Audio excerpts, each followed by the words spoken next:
নমস্কাৰ মই আপিয়াল ৰহমান আৰু স্বাগতম জনাইছো এই ইউটিউব চেনেললৈ আমি পঢ়িম ক্লাস 8 ৰ সায়েন্সৰ বিজ্ঞানৰ যি চেপ্টাৰ 1 আছে আমি চেপ্টাৰ 1 টো কৰিম ইয়াত পাৰ্ট 1 বুলি লিখিছো তোমালোকৰ দুখন কিতাপ দিছে বিজ্ঞানৰ পাৰ্ট 1 আৰু পাৰ্ট 2 সো গতিকে তোমালোকৰ প্ৰথম যেটো খণ্ড আছে প্ৰথম খণ্ডৰ chapter 1 crop production and management শস্য উৎপাদন আৰু ব্যৱস্থাপনা আজি এইটো ভিডিওত যি অনুশীলনী এক্সাৰসাইজৰ প্ৰশ্ন আছে আমি ইংৰাজী আৰু অসমীয়া দুটা মিডিয়ামতে কৰিম লগতে পাঠৰ ভিতৰৰ প্ৰশ্ন এক্সট্ৰা প্ৰশ্ন মই দি দিছো কিয়নো তোমালোকৰ এতিয়া এমসিকিউ থাকে তাৰপিছত লং কোশ্চেন থাকে সববিলাকে মই দিছি এক্সট্ৰা প্ৰশ্ন দি দিছো কিতাপৰ ভিতৰৰ পৰা যাতে তোমালোকে পৰীক্ষাত ফুল নম্বৰ পোৱা ঠিক আছে সো প্ৰথমে আমি অনুশীলনীৰ প্ৰশ্নৰ ক্ষেত্ৰৰ উত্তৰ চাই লও এক নম্বৰ কৈছে যে সিলেক্ট দা যিসকলে লাইক কৰা নাই ভিডিওটো লাইক কৰিবা আৰু চেনেলটো সাবস্ক্ৰাইব কৰিবা ঠিক আছে আৰু ক্লাস 7 ত থাকোতে তোমালোকে মোৰ ভিডিও চাইছা নাই চোৱা তোমালোকে হেতু মোক কমেন্ট বক্সত জনাবলৈ নাপাহৰিবা এক নম্বৰ প্ৰশ্ন দিছে যে select the correct word from the following list and fill in the blanks এই তলত দিয়া তালিকাৰ পৰা শুদ্ধ শব্দবোৰ বাছি উলোৱা আৰু খালি ঠাই পূৰ্ণ কৰা এইবিলাক দিছে যেনেকুৱা ফ্লোট মানে উপঙি ওয়াটাৰ মানে পানী ক্ৰপ মানে শস্য নিউট্ৰিয়েন্ট মানে পোষক দ্ৰব্য প্ৰিপাৰেচন মানে চহোৱা সো এতিয়া আমাক খালি ঠাই দিছে গতি ডাইৰেক্ট মই আনসাৰ খিনি কৰি দিছো যেনেকৈ এই নম্বৰ 2 যে the same kind of plants grown and cultivated on a large scale at a place is called dash গতিকে এটো কোৱা হয় ক্ৰপ বুলি কোৱা হয় ক্ৰপ ঠিক আছে সি আৰু পি তাৰপিছত যে একেবিধ উদ্ভিদ এখন ঠাইত অধিক পৰিমাণে গজালে বা খেতি কৰিলে তাক ড্যাশ বুলি কোৱা হয় গতিকে শস্য বুলি কোৱা হয় অসমীয়া হ'ব শস্য ইংৰাজীত হ'ব ক্ৰপ এটা বি নম্বৰ যে শস্য হিচাৰ আগতে মাটিৰ ড্যাশ হয় গতিকে চহোৱা হয় ঠিক আছে যি চহোৱা আছে চহোৱা হ'ব ঠিক আছে চহোৱা মানে হৈছে প্ৰিপাৰেচন ইংৰাজীত হ'ব preparation the first step before growing crops is preparation of the soil এটা সি নম্বৰ যে damaged seeds would dash on the top of the water গতিকে ফলত মানে উপঙি থাকে যিবিলাক নষ্ট হোৱা বীজ এইবিলাক পানীত উপঙি থাকে ঠিক আছে ডি নম্বৰ যে শস্যৰ বৃদ্ধিৰ বাবে প্ৰচুৰ সূৰ্যৰ পোহৰ আৰু মাটিৰ পৰা ড্যাশ আৰু ড্যাশ প্ৰয়োজন গতিকে পোষক দ্ৰব্য আৰু পানী প্ৰয়োজন for growing a crop sufficient sunlight and water and nutrients from the soil are essential the nutrients and water এই দুটা হ'ব খালি ঠাই ঠিক আছে এতিয়া আমাক দুই নম্বৰ প্ৰশ্ন দিছে ম্যাচ দা ফলোইং এইবিলাকৰ আমি উত্তৰ কৰিম এতিয়া দুই নম্বৰ প্ৰশ্নটো দিছে যে ম্যাচ আইটেম ইন কলম A with those in column B A এর লগত B মিলাব কৈছে যে ক স্তম্ভৰ লগত খ স্তম্ভ মিলোৱা যেনেকুৱা দিছে আমাক স্তম্ভ ক স্তম্ভ A অৰ্থাৎ A আৰু এইটো B দিছে এক নম্বৰ দিছে খাৰিফ শস্য গতিকে মই ডাইৰেক্ট আনসাৰ কৰি দিছো যেটো খাৰিফ শস্য আছে এইটো ধান আৰু জব ঠিক আছে তাৰ পিছত যেটো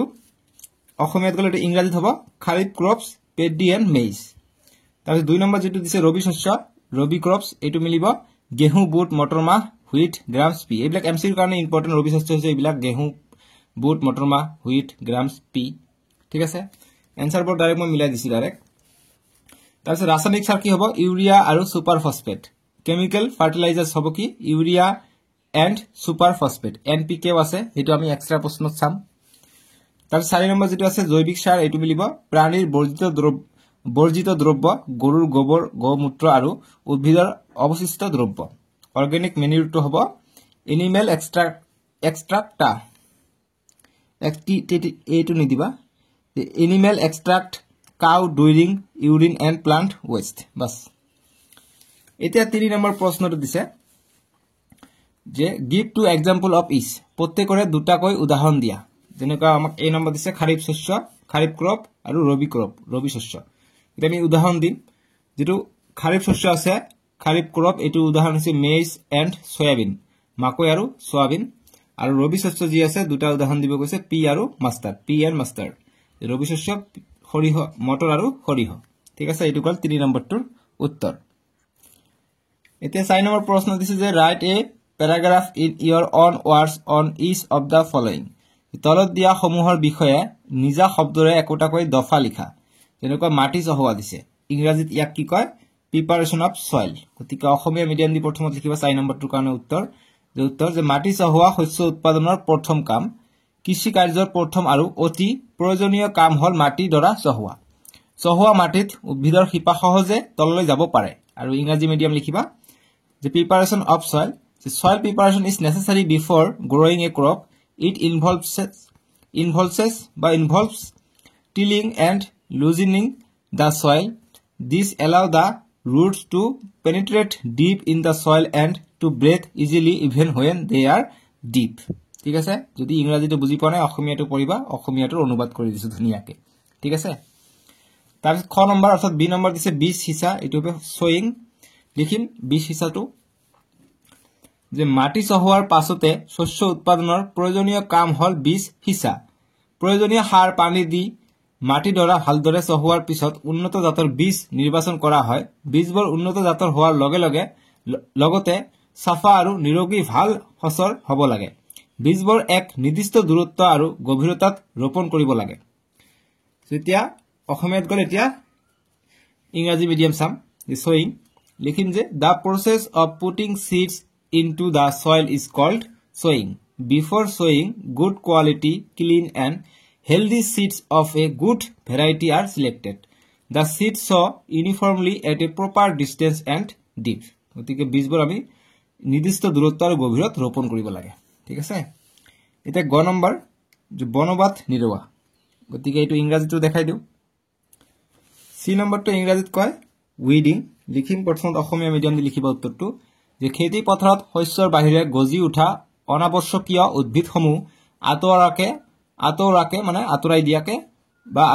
বা বনবাত নিৰৱা বলে গতিকে যেটো আতৰা হয় এটুকে বনবাত নিৰৱা বলা হয় শস্যৰ বৃদ্ধিৰ কাৰণে বনবাত নিৰৱা প্ৰয়োজনীয় কাম ইংৰাজীত হ'ব some undesirable plants grow along with crop and these unwanted plants are called weeds the process of removing this unwanted plant is called weeding ঠিক আছে এতিয়া মৰণা মৰা অৰ্থাৎ থ্ৰেছিং লিখিম যে পৈণত শস্য চপোৱাৰ পাছত চপোৱা শস্যৰ বীজবোৰ শিহ আৰু গা গছৰ পৰা পৃথক কৰা ব্যৱস্থাক মৰণা মৰা বলে খেতিয়কসকলে চোতালত চপোৱা শস্য গৰুৰ দ্বাৰা বীজবোৰ পৃথক কৰি লয় আৰু ইংৰাজীত লিখিবা ডি নম্বৰ থ্ৰেছিং যে the process of separating the grain seeds from the chaff is called threshing বাস এইখিনি লিখিবা হৈ যাব এটা 5 নম্বৰ প্ৰশ্নটো দিছে যে explain how fertilizers are different from manure যে জৈৱিক সাৰৰ লগত ৰাসায়নিক সাৰৰ প্ৰভেদ কি বৰ্ণনা কৰা গতি প্ৰভেদ বা পাৰ্থক্য একে কথা 2-3 নম্বৰ বা 4 নম্বৰ কাৰণে আহে গতিকে আনসাৰটো এনে লিখিবা 2 নম্বৰ কাৰণে বেছি ভাগ আহে উত্তৰ কৰিবা অসমীয়া যে জৈৱিক সাৰৰ লগত ৰাসায়নিক সাৰৰ প্ৰভেদবোৰ হল গতিকে ইংৰাজী মিডিয়াম লিখিবা যে ডিফাৰেন্ট বিটুইন ফাৰ্টিলাইজাৰ্স এণ্ড মেনিউৰ 1 নম্বৰ দিবা যে ৰাসায়নিক সাৰ এবিধ অজৈৱিক লৱণ আনহাতে জৈৱিক সাৰ এবিধ প্ৰাকৃতিক দ্ৰব্য ইংৰাজীত লিখিবা 1 নম্বৰ যে এই fertiliser is an inorganic salt but manure is a natural substance 2 number পাৰ্থক্যটো দিবা যে ৰাসায়নিক সাৰ কাৰখানাত প্ৰস্তুত কৰা হয় আনহাতে জৈৱিক সাৰ পথাৰত প্ৰস্তুত কৰিব পাৰি ইংৰাজীত লিখিবা যে এই fertiliser is prepared in factories but manure can be prepared in the fields আৰু 3 নম্বৰ দিবা অসমীয়াত যে ৰাসায়নিক সাৰে মাটিত হিউমাস যোগান ধৰিব নোৱাৰে আনহাতে জৈৱিক সাৰে প্ৰচুৰ পৰিমাণে হিউমাস যোগান ধৰিব পাৰে আৰু সো এইটো কৈছে 3 নম্বৰ পাৰ্থক্য ইংৰাজীত হ'ব যে fertiliser does not provide any humus to the soil but manure provides lots of humus to the soil এটো হ'ব 3 নম্বৰটো ঠিক আছে বাস বুজি পাইছা এইখিনি এটা 6 নম্বৰ প্ৰশ্ন যে what is irrigation describe two methods of irrigation which conserve water 6 number যে জলসিঞ্চন কি পানী সংৰক্ষণ কৰা জলসিঞ্চনৰ দুটা পদ্ধতি বৰ্ণনা কৰা আমি উত্তৰ কৰিম যে অসমীয়া দি প্ৰথম উত্তৰ কৰিম যে শস্যৰ ফল ফুল আৰু বীজৰ বৃদ্ধি আৰু বিকাশৰ কাৰণে মাটিৰ আৰ্দ্ৰতা ৰক্ষা কৰিবলৈ বিভিন্ন সময়ত শস্যৰ পথাৰত পানী যোগান ধৰাকে জলসিঞ্চন বলে এতিয়া লিখিম যে পানী সংৰক্ষণ কৰা জলসিঞ্চনৰ দুটা পদ্ধতি হল এটা হৈছে পানী ছটিয়া ব্যৱস্থা লিখিম যে পানীৰ পৰিমাণ কম থকা অসমান ভূমিত এই ব্যৱস্থা উপযোগী পানী অহা মূল নলী এডালত এটা নিৰ্দিষ্ট দূৰত্বৰ ব্যৱধানত আগবোৰত ঘূৰ্ণনশীল বিন্ধা থকা নলী লম্বভাৱে লগোৱা হয় পাম্পৰ চাপ যুক্ত পানী মূল নলীয়েদি প্ৰবাহিত হলে ঘূৰ্ণনশীল বিন্ধাৰে পানী জোৰেৰে ওলাই যায় আৰু বৰষুণৰ পানীৰ দৰে শস্যৰ ওপৰত পানীৰ ছিটকনি পৰে বাস আৰু 2 নম্বৰ পদ্ধতিটো লিখিম যে পানী নিগুৰা ব্যৱস্থা লিখিম যে এই ব্যৱস্থাত পানী নিগুৰাই টপকৈ উদ্ভিদৰ গুৰিত পেলোৱা হয় সেয়েহে এই ব্যৱস্থাক পানী নিগুৰোৱা ব্যৱস্থা বলে উদ্ভিদৰ শিপাৰ অৱস্থানত পানী নিগুৰাই পেলোৱা ব্যৱস্থাৰে জলসিঞ্চন কৰি পানী সংৰক্ষণ কৰিব পাৰি ফলৰ গছ বাগিচা আৰু ডাঙৰ গছত পানী যোগানৰ ই এক উত্তম ব্যৱস্থা পানীৰ অভাৱ থকা শুকান ঠাইৰ কাৰণে এই ব্যৱস্থা আশীৰ্বাদ স্বৰূপ এতিয়া 6 নম্বৰ প্ৰশ্নৰ কাৰণে হোৱাট ইজ ইৰিগেশ্যন ইংৰাজী মিডিয়াম দি উত্তৰ কৰিবা যে answer the artificial method of watering the plants for assisting in their growth is called irrigation এটা process লিখিম two method which help us to conserve water are এই দুটা মেথড কৈছে method দুটা লিখিম তাৰপিছত লিখিবা এইটোৰ পিছত প্ৰিন্টেড কৰিতে অকমান দীঘল হৈ গৈছে এইটোৰ পিছত লিখিবা ঠিক আছে ইয়াত অকমান ডিসটেন্স বেছি হৈছে 6 নম্বৰৰ কাৰণে two method which help us to conserve water are গতিকে দুটা মেথড লিখি দিবা এইটো এক নম্বৰ যে sprinkler irrigation system this irrigation system has an arrangement of vertical pipes with rotating nozzles on the top it is more useful in the uneven and sandy land মানে বালি জাতীয় মাটি sandy land where sufficient water is not available আৰু দুই number পদ্ধতিটো লিখিবা দুই number method যে drip irrigation system this irrigation system গতিকে ইয়াৰ পৰা এমসিকিউ আহে যে কোনটো সেন্ডি ওয়াটাৰত কোনটো মেথড আমি ব্যৱহাৰ কৰো কোনটো ব্যৱস্থা গতিকে স্প্ৰিংকল ইৰিগেশন সিস্টেম ঠিক আছে পানী ছটিয়া ব্যৱস্থাটো আমি সেডি ওয়াটাৰ অৰ্থাৎ যি বালি মাটিত যত পানী কম থাকে তত আমি ব্যৱহাৰ কৰো আৰু ড্ৰিপ ইৰিগেশন সিস্টেম এটা এমসিকিউ কাৰণে চাবা ড্ৰিপ ইৰিগেশন সিস্টেম দুই নম্বৰ মেথডটো যে this irrigation system has an arrangement of pipes or tubes with very small holes in them to water plants drop by drop just at the base of the root it is very efficient as water is not wasted at all গতিকে কোনটো ব্যৱস্থাত পানী নষ্ট নহয় drip ইৰিগেশন সিস্টেমত পানী নিগৰা ব্যৱস্থা top টপকে পৰে গছৰ গুৰিত হিপাত হেই কাৰণে ঠিক আছে ৰুটত পৰে হিপা এটা 7 নম্বৰ প্ৰশ্ন 7 নম্বৰ প্ৰশ্ন ইংৰাজী মিডিয়ামটো প্ৰশ্ন চাইলো যে if wheat is sown in the kharif season kharif শস্য দিয়া আছে kharif season যদি দিয়া হয় তেতিয়া what would happen discuss গতিকে kharif শস্য যেতিয়া পুরা বৰষুণ থাকে kharif seasonত মানে যেতিয়া বৰষুণৰ দিন হেতু kharif বুলি কয় তেতিয়া কি হ'ব যেতিয়া আমি গেহু যেতিয়া বাৰিষৰ দিনত বা ঝৰিৰ দিনত বা বৰষুণৰ দিনত আমি ৰুও গতিকে আমি লিখিম আনসাৰ যে wheat crop is sown from November December to March April it is grown in winter and requires less water if wheat is sown in kharif season its production will be decrease considerably মানে যেহেতু পানিৰ কম প্ৰয়োজন হয় মাকৈ খেতিত wheat খেতিত wheat তো নহয় গম খেতিত পানিৰ কম প্ৰয়োজন হয় কিন্তু খাৰিফ সিজনত বৰষুণ বেছি হয় পানী বেছি থাকে গতিকে এইটো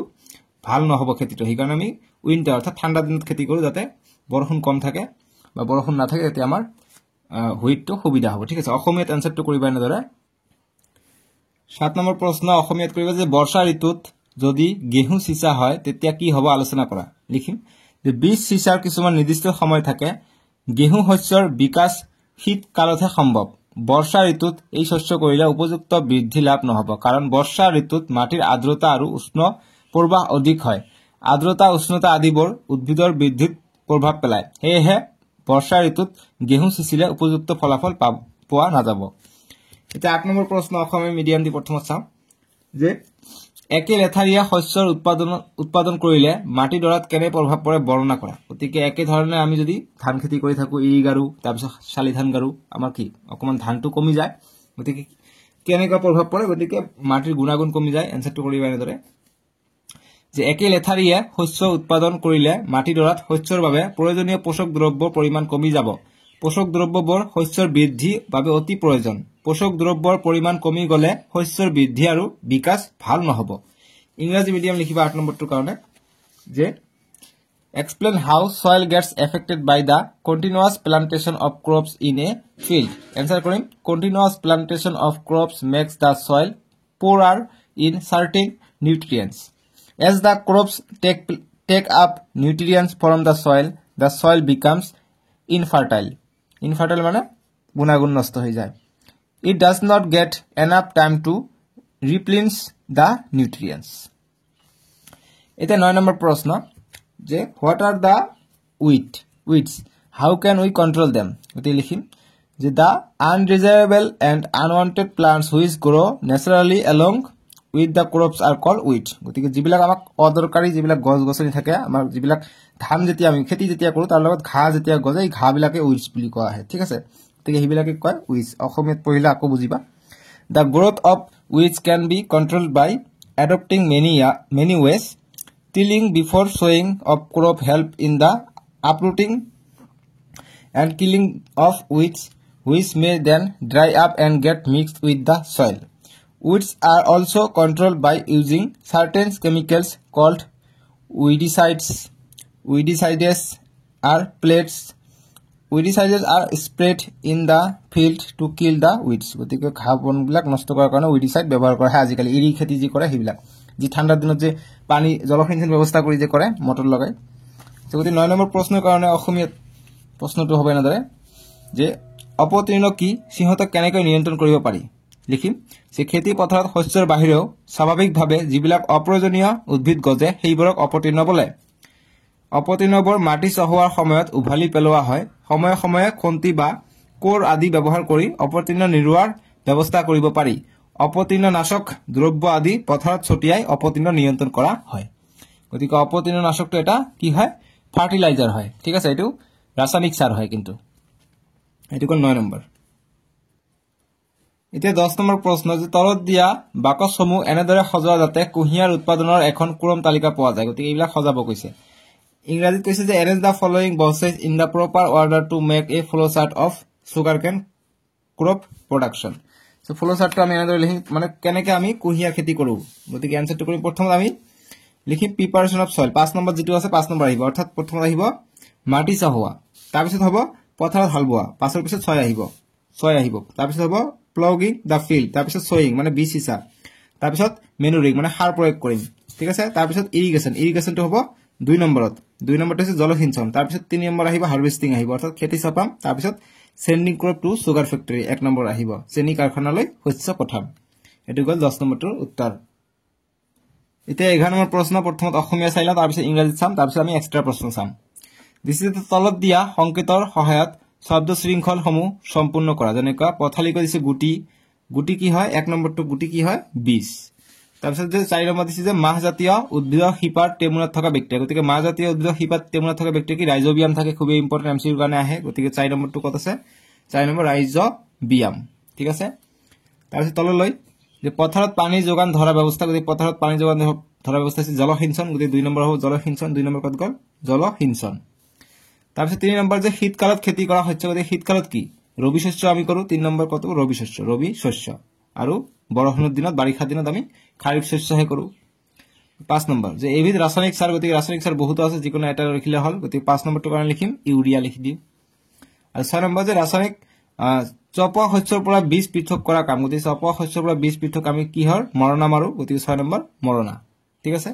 এতিয়া ইংৰাজী মিডিয়াম দি আনসাৰটো কৰিবা এতিয়া আমি এক্সট্ৰা প্ৰশ্ন চাম বাৰু অনুসৰণ শেষ হৈ গল অসমীয়া মিডিয়ামৰ কাৰণে এতিয়া ইংৰাজী মিডিয়াম প্ৰথমত যেটো আছে 1 নম্বৰটো যে providing water to the crop গতিকে এটো হৈছে ইৰিগেশন IRRIGATI1 ইৰিগেশন ঠিক আছে তাৰ পিছত কিপ ক্ৰপ দেখা যোৱা নাই যদি মই পঢ়ি আছো তোমালোকে কিতাপত চোৱা এটো সৰুকে আইছে যে keeping crops grains for a long time under proper condition গতিকে কি হ'ব প্ৰপাৰ কন্ডিশন যদি ৰাখে কি হ'ব স্টোৰেজ হ'ব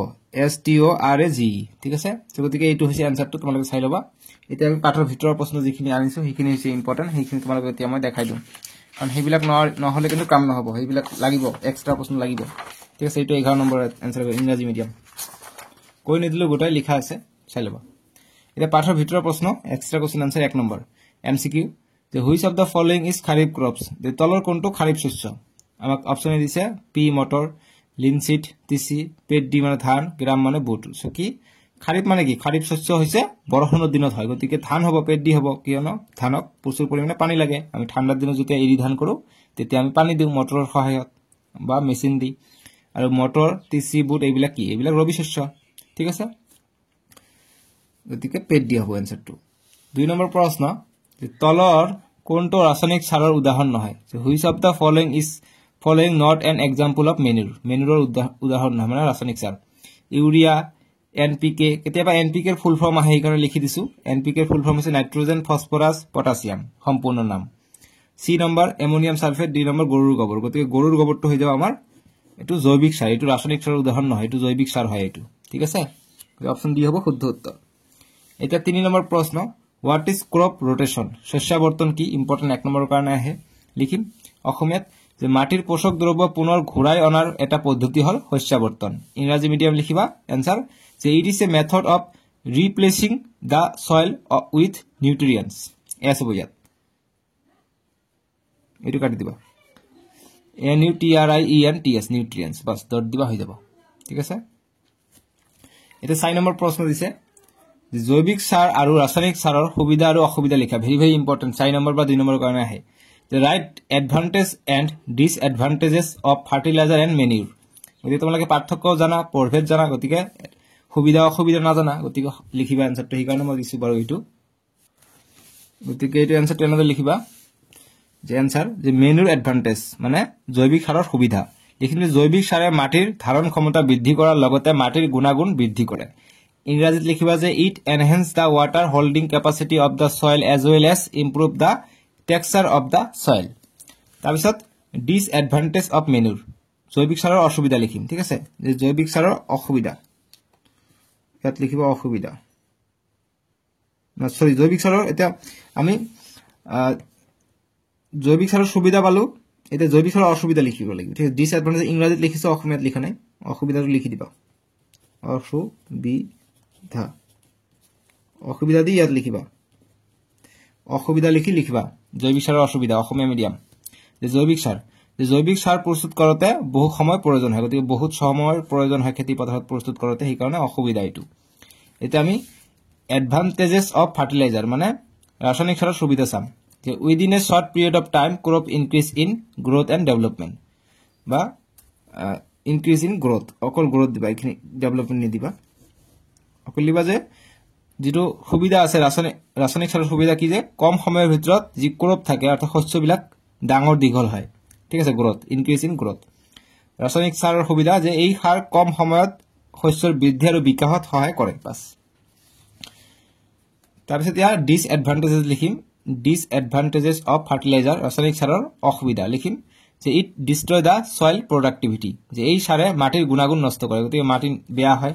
আমি যেটা ইৰি খেতি কৰো বহুত সাৰ প্ৰয়োগ কৰিলে ইউৰিয়া প্ৰয়োগ কৰিলে সো থ্যাঙ্কস ফৰ ওয়াচিং ঠিক আছে গতিকে এইখিনি আছিল আপিএল ৰহমান ইউটিউব চেনেল চোৱাৰ কাৰণে তোমালোকক ধন্যবাদ তোমালোকে চ্যাপ্টাৰ 2 ৰ কাৰণে স্ক্ৰিনত উঠিব নহলে ডেসক্ৰিপচনত যাবা তাতে ক্লিক কৰি চাব পাৰিবা ঠিক আছে সো আজিলৈকে আহো বাই বাই টেক কেয়াৰ ভিডিওটো লাইক কৰিবা